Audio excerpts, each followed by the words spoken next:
하나님 말씀 보겠습니다. 요한복음 13장입니다.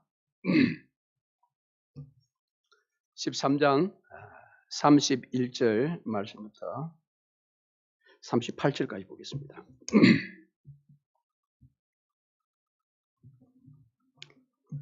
찾으신 줄 알고 제가 봉독하겠습니다.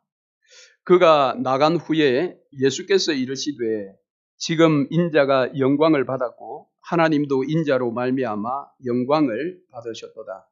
만일 하나님이 그로 말미암아 영광을 받으셨으면 하나님도 자기로 말미암아 그에게 영광을 주시리니 곧 주시리라. 작은 자들아 내가 아직 잠시 너희와 함께 있겠노라. 너희가 나를 찾을 것이나 일찍이 내가 유대인들에게 너희는 내가 가는 곳에 올 수 없다고 말한 것과 같이 지금 너희에게도 이르노라. 새 계명을 너희에게 주노니 서로 사랑하라. 내가 너희를 사랑한 것 같이 너희도 서로 사랑하라. 너희가 서로 사랑하면 이로써 모든 사람이 너희가 내 제자인 줄 알리라. 시몬 베드로가 이르되 주여 어디로 가시나이까? 예수께서 대답하시되 내가 가는 곳에 네가 지금은 따라올 수 없으나 후에는 따라오리라. 베드로가 이르되 주여 내가 지금은 어찌하여 따라갈 수 없나이까? 주를 위하여 내 목숨을 버리겠나이다. 예수께서 대답하시되 네가 나를 위하여 내 목숨을 버리겠느냐? 내가 진실로 진실로 내게 이르노니 닭 울기 전에 네가 3번 나를 부인하리라. 아멘. 인간의 역사 가운데 여러분 최고의 사회는 어떤 사회일까요? 과학 사회일까요? 아니면 요즘 한참 이야기되고 있는 공정 사회일까요? 아니면 투명 사회일까요? 복지 사회일까요?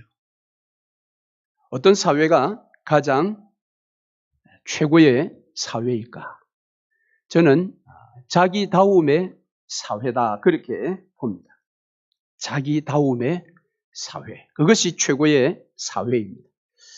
자기다움이라는 책을 쓴 권민이라는 작가가 자기다움에 대해서 이렇게 이야기를 했습니다. 자신이 세상에서 하나밖에 없는 원본이라고 인정한다면 다른 원본에 대해서는 생각할 필요조차 없다. 자기 것이 아닌 다른 것과 비교하는 순간 복사 버튼을 누르게 된다. 결국 자신은 원본이 아닌 복사본이 자신의 인생이 되고 만다. 그랬습니다. 여러분 어떻습니까? 여러분의 인생은 원본 인생입니까? 복사본의 인생입니까? 이 복사본의 인생이면 누구든지 그의 인생을 대체시켜 놓을 수가 있습니다. 그럼에도 불구하고 우리 사회는 원본 인생, 즉 자기다움의 사회가 아닌 복사본의 인생, 자기답지 못한 인생이 주류 사회입니다. 그러다 보니까 누군가에 의해서 그 인생이 대체될 수 있는 그 사회가 오늘 우리의 사회입니다. 그런데 최근에 보니까 이 인공지능 AI까지 여기에 가세를 했습니다. 챗 GTP라고 여러분 들어보셨습니까? 챗 GTP는 등장한 지가 얼마 되지 않았는데요. 저것으로 인해서 구글이 운영하는 구글링이 떨게 되었다. 그런 이야기가 있습니다. 오픈 AI가 내놓은 바로 저 인공지능이라는 챗 GTP. 이것은 어떤 그 텍스트를 기반으로 하는 어떤 창작의 능력을 가지고 있는 인공지능이라고 합니다. 이 창작을 해내는 것입니다. 문학이면 문학, 프로그램이면 프로그램, 논문이면 논문, 기사면 기사. 원하는 내용을 입력해 넣으면 이 챗 GTP가 그것을 만들어냅니다. 결과를 낸다라는 거죠. 예를 들면 러시아와 우크라이나 전쟁 때문에 세계 경제에 어떤 영향이 미치는가 이렇게 질문을 하면 저기에서 바로 소논문 같은 아티클이 바로 쫙 나온다고 합니다. 논문도 마찬가지입니다. 내가 어떠한 부분에 대해서 이러한 주제의 논문을 쓰려고 하는데 논문의 목차를 한번 만들어 보라고 하면 바로 목차가 서론본론 결론해가지고 대지까지 쪼르륵 이렇게 나온다고요. 그리고 바로 또 그 목차 안에 세부 사항을 넣어서 답을 달라고 하면 바로 한 편의 논문이 작성되어 바로 출력이 된다는 겁니다. 이것이 얼마나 놀라운가 하면 설교도 챗GPT가 해낸답니다. 설교문. 본문을 주고 이 본문에 이 주제를 가지고 내가 설교를 하려고 하는데 설교를 작성해 달라고 하면 서론, 본론, 결론, 설교가 작성되어 설교문이 나온다고 합니다. 여러분 놀랍지 않습니까? 앞으로 어떤 주제의 강의를 하기 위해서 여러 책을 구해서 연구할 필요가 없어요. 어떤 주제에 대해서 입력만 하면 그 강의할 수 있는 강의록이 그대로 나온다라는 거예요. 현대사회는 이렇게 이제 인간다움이 증발해버리는 듯한 분위기로 지금 진입하고 있습니다. 어쩌면 앞으로 인간의 이 두뇌는 전혀 필요가 없는, 머리 쓸 필요가 없는, 그러니까 인간다움이 증발해버리는 사회로 진입하는 것이 아닌가라는 그런 염려가 있습니다. 그렇기 때문에 인간 사회에 있어서 가장 최고의 사회는 인간다움의 사회다. 저는 그렇게 결론을 내리는 것입니다. 그렇다면 교회 역시도 마찬가지입니다. 지금까지 교회의 역사 가운데 최고의 교회는 어떤 교회냐? 전투하는 교회냐? 그것이 아니라 교회다운 교회가 최고의 교회인 것입니다. 우리 신앙인도 마찬가지죠. 누가 최고의 신앙인이냐? 신앙인다운 신앙인이 최고의 신앙인입니다. 그래서 그 누군가도 대체할 수 없는 원본 교회, 원본 인생. 챗GPT가 넘볼 수 없는 교회와 신앙인의 다움이 우리에게 필요합니다. 자, 그러면 교회다움, 신앙인다움의 그 내용은 무엇일까? 하나님께서는 인간의 죄로 말미암아 타락한 이 인류를 구원하시기 위해서 아담에게 여자의 후손이라는 구원자를 약속으로 주십니다. 그리고 아담의 아들 셋을 통해서 또 후에 노아의 아들 셈을 통해 그 후손들에게까지 이 언약, 약속이 이어집니다. 그러다가 아브라함을 전격적으로 하나님께서 선택하시고 그 아브라함의 후손들이 이루어진 이스라엘 백성들, 그 백성들을 애굽에서 430년 동안 큰 민족으로 만들어서 모세를 통하여 출애굽을 시켜주셨습니다.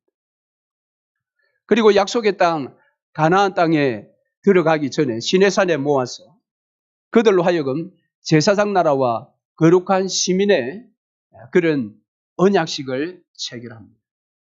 그리고 가나안 땅에 들어가서 제사장 나라와 거룩한 시민, PPT 그 다음 장면 띄워주시면 됩니다. 가나안 땅에 들어가서 거룩한 시민으로 살 수 있는 그런 삶의 지침서를 주셨는데 그것이 십계명입니다. 이 십계명을 받고 가나안 땅에 들어가서 그들은 제사장 나라와 거룩한 시민으로 살아가야 되는데 그들은 이 제사장 나라와 거룩한 시민의 그 놀라운 특권과 또 그 권세, 권위 이런 것들을 약 1000년의 세월이 지나면서 그들이 다 잃어버렸습니다. 이유는 이방의 우상을 숭배했기 때문입니다. 그래서 하나님께서는 예레미야 선지자를 통해서 새 언약을 주셨습니다.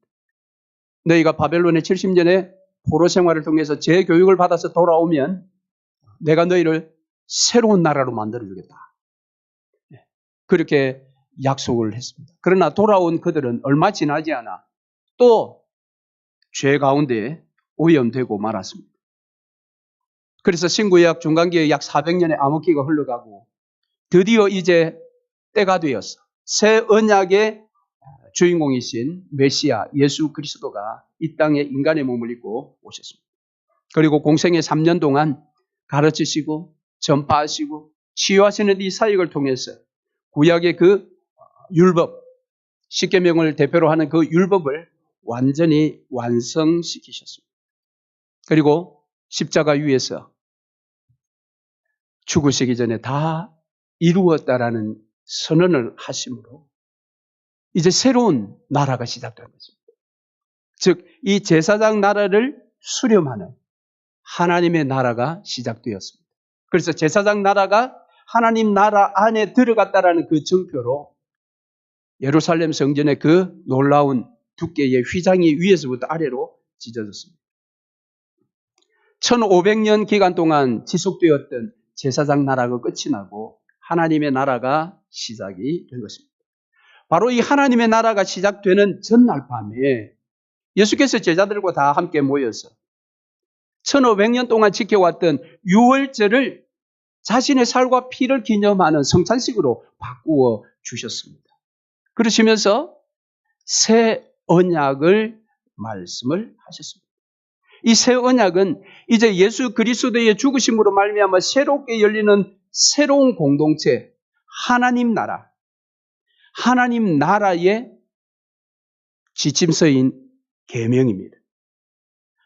바로 그 계명이 오늘 본문의 새 계명입니다. 이 새 계명이야말로 하나님 나라에서의 그 시민다움을 만들어내는 삶의 강령입니다. 강령. 자, 그러면 우리가 아는 바 새 계명, 서로 사랑하라 라는 이 계명은 에덴 동산에서부터 잃어버렸던 인간다움을 다시 회복시키는 회복의 열쇠입니다. 서로 사랑하라. 그런데 세상에 뻔한 이 서로 사랑이라는 이 말을 오늘 본문에서는 왜 예수님께서 새 계명이라 말씀하셨는가? 도대체 그러면 이 새 계명을 어떻게 그러면 우리가 살아내어야 하는가? 그것을 오늘 본문을 통해서 살펴보면서 교훈의 말씀을 함께 얻고자 합니다. 자, 서로 사랑하라. 이것이 왜 새 계명이냐? 사실 사람들은 서로 사랑하라라는 예수님의 이 말씀에만 주목하지 그 앞에 있는 이것이 새 계명이다라는 것은 놓치는 경우가 많습니다. 서로 사랑하라를 제대로 이해하려면 우리는 왜 이것이 새 계명인가라는 것을 물어야 합니다. 사실 구약의 율법도 사랑입니다. 레위기서 19장 17절 이하의 말씀 보면 이런 말씀이 있습니다.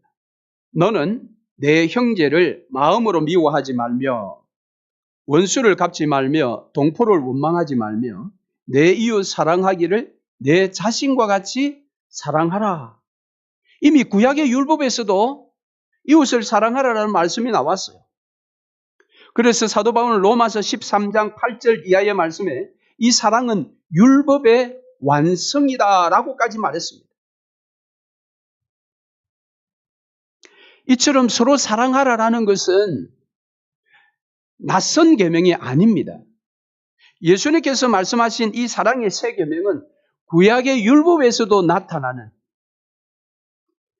그래서 이웃 사랑은 별개의 계명이 아님에도 불구하고 왜 예수님은 이 계명을 새 계명이라고 말씀하셨는가라는 것입니다. 그것은 이 서로 사랑의 동기가 다르기 때문에 그렇습니다. 그러니까 하나님 사랑, 이웃 사랑이라는 구약의 계명, 구약의 율법, 신약의 예수 그리스도께서 한 율법사와의 대화에서 마태복음 22장에서 이것이 두 계명이라고 정확하게 구약을 요약하셨던 하나님 사랑, 이웃 사랑과 서로 사랑이 동기가 다르다는 것입니다. 자, 어떻게 다릅니까? 구약에서 말하는 이웃 사랑은 어떻게 보면 주관적인 사랑입니다. 그건 또 일방적인 사랑입니다. 내 몸같이 사랑하라라고 했기 때문에 자기 몸에 대한 생각들이 다 다릅니다. 몸을 귀하게 여기는 사람, 몸을 천하게 여기는 사람, 이게 다 사람마다 다르기 때문에 주관적이라는 겁니다. 내 몸같이 사랑하라라는 것은 매우 주관적인 그런 기준을 가지고 있지요. 그러나 서로 사랑은 상방적입니다. 일방적이 아닙니다. 그래서 서로 관계 속에서의 사랑입니다. 그런 일반적인 기준에서 차이가 있습니다만은 그것보다 더 중요한 차이는 동기에서의 차이라는 겁니다. 자, 그러면 오늘 서로 사랑에 이 새 계명을 주셨던 동기가 뭐냐? 그 문맥을 우리가 살펴볼 필요가 있습니다. 예수님께서는 오늘 본문에 말씀하신 이 자기의 영광에 대한 이야기를 하시기 전에 이미 12장 23절에서 이렇게 말씀하셨어요. 요한복음 12장 23절, 인자가 영광을 얻을 때가 왔도다 말씀하셨어요. 인자가 영광을 얻을 때가 왔도다. 이 말씀을 13장 오늘 이 밤에 성취시켜 주고 계십니다. 자, 여러분 오늘 본문 31절을 한번 보시죠. 31절. 그가 나간 후에 예수께서 이르시되 지금 인자가 영광을 받았고 그랬습니다. 가룟 유다가 이제 예수를 팔려는 확실한 결단을 하고 나갔던 그때에 예수께서 내가 영광을 얻었다라고 이야기합니다. 과거로 이야기를 하죠. 받았고. 이것은 예수 그리스도께서 십자가에서 죽으실 고난을 이야기를 하는 겁니다.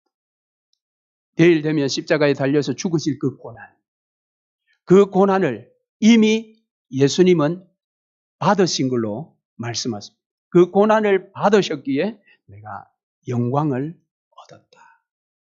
왜 이미 받았습니까? 이제 시간 문제지요.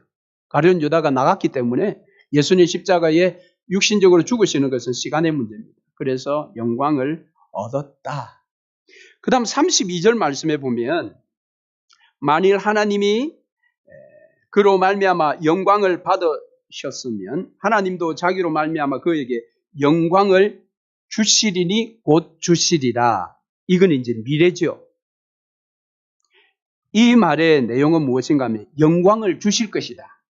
영광을 주시는 그 내용은 뭐냐면 예수 그리스도께서 십자가에 죽으신 뒤에 하나님의 의해서 부활하시고 승천하시는 그 내용을 여기에서 언급을 하고 계신 것입니다.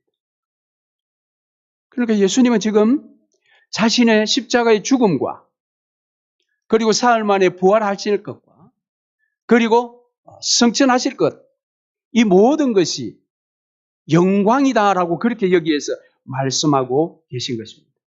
그러면서 33절을 한번 보시죠. 33절에 작은 자들아 내가 아직 잠시 너희와 함께 있겠노라. 너희가 나를 찾을 것이나 일찍이 내가 유대인들에게는 너희는 내가 가는 곳에 올 수 없다고 말한 것과 같이 지금 너희에게도 이르노라. 여기에 내가 가는 곳에 올 수 없다. 유대인들에게 말한 것처럼 너희들도 올 수 없다. 그 말은 승천하셔서 하나님과 함께 계시는 곳을 이야기를 하는 겁니다. 예수께서 승천하신 이후에 하나님 보좌 우편에 앉아 계시는 그곳에 너희들은 올 수 없다. 단 지금은. 베드로에게 오늘 본문의 뒤에 베드로에게 말씀하실 때에 베드로가 세 번 부인할 것을 말씀하실 때 지금 너는 나에게 올 수 없지만 나중에는 오리라 라고 거기에서도 예수께서 다시 한번 말씀을 하셨어요.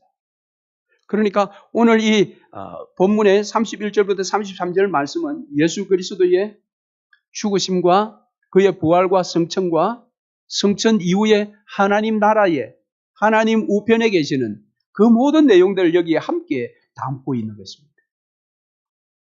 이것이 동기가 되어 오늘 본문의 핵심인 새로운 계명을 주시는 것입니다. 그러니까 새로운 계명, 서로 사랑하라라는 것은 그 동기가 예수 그리스도의 십자가의 죽으심과 부활과 승천, 그 모든 것이 동기인 것입니다. 그래서 옛 계명인 구약에서 말하는 이웃을 내 몸과 같이 사랑하라라고 하는 그 계명의 동기와 완전 다른 동기를 가지고 있다라는 것입니다. 그래서 서로 사랑하라라는 이 계명은 새 계명이 분명합니다. 자, 그러면 이 새 계명을 우리는 어떻게 지켜야 하는가? 뭐 서로 사랑하라라는 것인데 뭐 그게 어려운 일이 뭐가 있느냐? 세상에서도 서로 사랑하라 말 많이 하잖아요. 부모들이 자식들이 서로 간의 사이가 좋지 않게 사는 것을 보시면서 마음 아파하시다가 돌아가실 때 유언으로 제발 형제끼리 좀 화해하고 서로 사랑하며 살아라. 이건 신앙이 없어도 일반 사회에서 얼마든지 할 수 있는 그런 말씀입니다. 그런데 예수께서는 이것을 새 계명이라고까지 말씀하시고 서로 사랑하라고 말씀을 하고 계십니다. 어떻게 사랑해야 하느냐? 예수께서 그 방법을 말씀하셨지요. 34절에 내가 너희를 사랑한 것 같이. 내가 너희를 사랑한 것 같이. 그리고 예수께서 우리를 사랑하신 그 사랑은 어떤 사랑입니까? 13장 1절에 보면 예수께서 남은 바 제자들을 사랑하시되 어떻게 사랑하셨다고요? 끝까지 사랑하셨다고 했어요. 그러니까 예수께서 우리에게 보여주신 사랑은 끝까지 사랑하는 것입니다. 끝까지. 이 끝까지 사랑이 어떤 사랑일까요? 그래서 끝까지 사랑하라고 하셨는데 가룟 유다가 배신을 합니다. 가룟 유다가 배신해서 마음이 굳어져서 사단이 그 마음을 완전히 사로잡아서 결단하고 나감에도 불구하고 예수님은 유다에게 끝까지 돌이킬 기회를 주신 사랑이지요. 오늘 본문 하반절에 베드로는 어떻습니까? 분명히 3번 부인할 것이라고 예수께서 알고 계셨습니다. 그럼에도 불구하고 베드로에게 이후에 돌이켜 자신의 참 제자가 될 것이라고 말씀하시면서 베드로까지도 품었습니다. 그것이 끝까지의 사랑입니다. 또한 예수께서 제자들을 사랑하신 것은 발을 씻어주신 사랑입니다. 발을 씻어주셨다. 자, 이것은 쉽게 보면 겸손의 모습이다라고 말씀을 드릴 수가 있습니다. 고린도전서 13장은 사랑장이라고 하지요. 그 고린도전서 13장에도 보면 이 겸손, 그것은 곧 사랑이다. 그렇게 표현해 놓고 있습니다. 그러니까 우리가 남들에 대하여 겸손한 마음으로 그들을 섬기는 것은 발을 씻어주는 그 사랑의 모습 중에 하나입니다. 그런데 다만 주께서 스승이면서 제자들의 발을 씻겼기 때문에 여기에서 저는 노예의 영성으로 사랑하는 것, 이것이 우리에게 보여주신 사랑이다. 그렇게 말씀드리고 싶습니다. 노예의 영성으로. 노예는 주인을 어떤 대가를 바라고 섬기는 것이 아닙니다. 주인을 위해서 목숨을 내놓을 수 있는 자가 노예들입니다. 종입니다. 그래서 발을 씻어주셨다라는 것은 겸손의 모습으로 우리를 사랑해 주셨다.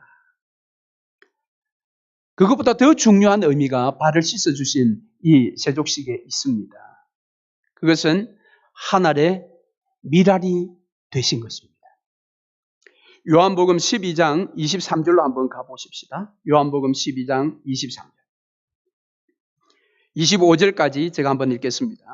인자가 영광을 얻을 때가 왔도다. 내가 진실로 진실로 너희에게 이르노니 한 알의 밀이 땅에 떨어져 죽지 아니하면 한 알 그대로 있고 죽으면 많은 열매를 맺느니라. 자기의 생명을 사랑하는 자는 잃어버릴 것이요 이 세상에서 자기의 생명을 미워하는 자는 영생하도록 보전하리라. 한 알의 밀알처럼. 이것은 십자가의 영성입니다. 십자가의 영성으로서의 사랑. 그것은 죽어야 하는 것입니다. 한 알의 밀알이 썩는 것이 아닙니다. 죽는 것입니다. 죽어야 열매를 맺는다. 그래서 이것을 우리에게 적용한다면 나는 죽고 예수로 사는 삶을 살아야 서로 사랑할 수 있습니다. 사도 바울이 고린도전서 15장 31절에 형제들아 내가 그리스도 예수 우리 주 안에서 가진 바 너희에 대한 나의 자랑을 두고 단언하노니 나는 날마다 죽노라. 나는 날마다 죽노라. 우리는 날마다 죽어야 서로 사랑할 수 있습니다. 죽어야 하는 것입니다. 세상에서는 서로 사랑하기 위해서 적당하게 내가 양보하면 서로 사랑할 수 있습니다. 그러나 예수께서 우리에게 보여주신 서로 사랑에 발씻겨 주신 그것은 십자가의 영성으로만 가능한 삶입니다. 내가 죽어야 하는 것입니다. 우리가 날마다 죽어야 교회가 삽니다. 흔히 나는 죽고 예수로 산다. 이걸 이제 적용할 때 목사들이 그런 이야기를 많이 합니다. 목사가 죽어야 성도가 살고 성도가 죽어야 교회가 산다. 교회가 살지 못하면 목사 탓입니다. 참 쉽지가 않습니다. 나는 죽고 예수로 산다. 이게 완벽한 정답인데 이게 하나님 나라의 최고의 삶의 지침서 서로 사랑인데 내가 죽는 것은 쉽지가 않습니다. 왜 그럴까요? 베드로가 우리에게 그 이유를 보여줍니다. 베드로는 오늘 36절부터 38절까지 어리석은 질문과 육신의 용기로 말미암아 실패하는 그런 모습을 우리에게 보여줍니다. 베드로가 묻습니다. 주여 어디로 가시나이까? 지금 예수께서 앞에서 뭐라고 말씀하셨습니까? 내가 가는 곳에 유대인들도 못 오지만은 너희들도 지금은 못 온다 이랬잖아요. 이것은 무엇입니까? 바로 31절부터 33절까지 예수 그리스도의 그 십자가와 그의 죽으심과 부활과 승천을 이야기하신 것인데 이걸 베드로가 이해를 지금도 못하고 있는 겁니다. 십자가 이해를 지금 못하고 있는 겁니다. 베드로는 여전히. 그래서 엉뚱하게 질문합니다. 어디로 가십니까?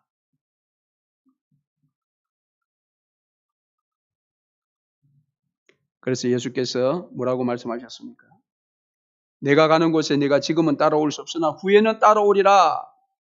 지금은 안 되지만 나중에는 올 거다 이렇게 했더니 아닙니다. 나는 지금 내 목숨을 버리면서까지 지금 따라가겠습니다. 라고 말하고 있습니다. 여전히 십자가를 이해를 못하고 오해하고 있습니다.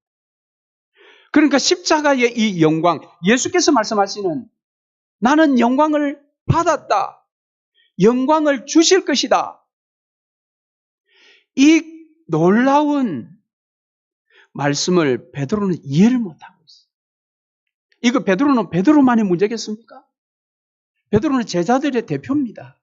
제자들 모두가 다 이해 못하고 있다는 겁니다. 즉 십자가가 영광이라는 사실을 이해를 못하고 있어요. 그들이 원하는 것은 십자가가 아니지요. 십자가 없는 영광을 원했는데 예수께서는 십자가를 통한 영광을 말씀하시니 이게 베드로의 귀에 들어올 리가 없고 제자들의 귀에 들어올 리가 없었던 것입니다. 그래서 엉뚱한 질문하는 것입니다. 어디로 가십니까? 육신의 결기를 보이는 것입니다. 내 목숨을 버리겠습니다. 결과는 참패입니다. 그럼 우리는 어떻게 서로 사랑이라는 이 세 계명을 지킬 수 있습니까? 어떻게 하면 나는 죽고 예수로 사는 서로 사랑의 삶을 살아낼 수가 있겠습니까? 그것은 오늘 예수께서 서로 사랑의 그 동기로서 말씀하셨던 영광의 나라를 이해하고 그 나라를 바라보는 것입니다. 예수께서 보여주시는 그 십자가가 우리가 얻을 수 있는 영광이라는 사실을 우리는 붙들어야 합니다.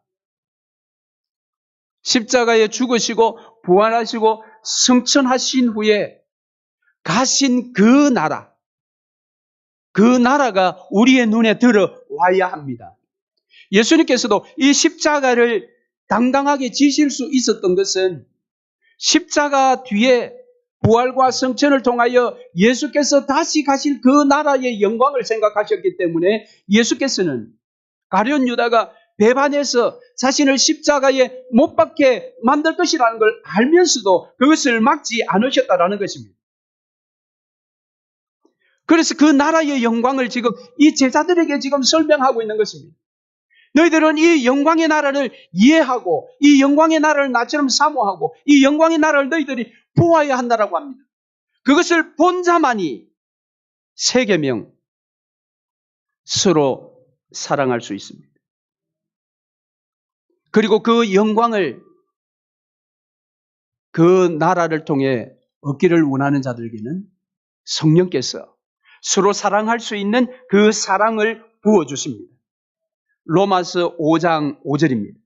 소망이 부끄럽게 아니함은 우리에게 주신 성령으로 말미암아 하나님의 사랑이 우리 마음에 부은 바 됨이니. 그렇습니다. 그 영광의 나라에 먼저 가셔서 이 땅에 남겨둔 당신의 백성들에게 보내주신 그 성령님, 그 성령님으로 말미암아 우리에게 부어주시는 그 사랑이 우리로 하여금 서로 사랑할 수 있게 만드십니다. 베드로 같은 그런 결심으로 안 됩니다. 궐기한다고 되는 것이 아닙니다. 혈서를 쓴다고 서로 사랑 안 되는 것입니다. 오직 성령으로 말미암아 부어지는 그 사랑으로만이 우리가 새 계명 서로 사랑하라라는 삶을 살아낼 수가 있습니다. 그 사랑으로 여러분 우리가 어디까지 가시는지 아십니까? 요한복음 15장 13절에 사람이 친구를 위하여 자기 목숨을 버리면 이보다 더 큰 사랑이 없나니. 친구를 위하여 자기 목숨을 버리는 자리까지 갈 수 있는 것입니다. 할렐루야. 말씀을 맺겠습니다.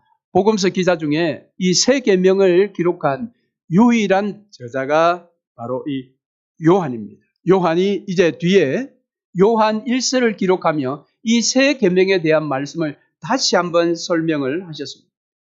요한 1서 4장 9절 이하의 말씀입니다. 제가 읽어드리겠습니다. 하나님의 사랑이 우리에게 이렇게 나타난 바 되었으니 하나님이 자기의 독생자를 세상에 보내심은 그로 말미암아 우리를 살리려 하십니다. 사랑은 여기 있으니 우리가 하나님을 사랑한 것이 아니요 하나님이 우리를 사랑하사 우리 죄를 속하기 위하여 화목 제물로 그 아들을 보내셨습니다. 사랑하는 자들아 하나님이 이같이 우리를 사랑하셨은즉 우리도 서로 사랑하는 것이 마땅하도다. 이 마땅한 삶, 서로의 사랑, 삶을 이번 주간도 살아보시기를 원하십니까? 그렇다면 이 땅이 아닌 영광의 내세를 바라보시기를 바랍니다. 그럴 때에 여름에 강한 소낙비가 내리듯이 우리의 심령 가운데 성령께서 사랑을 부어 주실 것입니다. 그 사랑의 힘을 받아서 이번 주간도 교회다운 교회, 성도다운 성도, 그런 복된 삶을 사시기를 주의 이름으로 축원합니다. 아멘.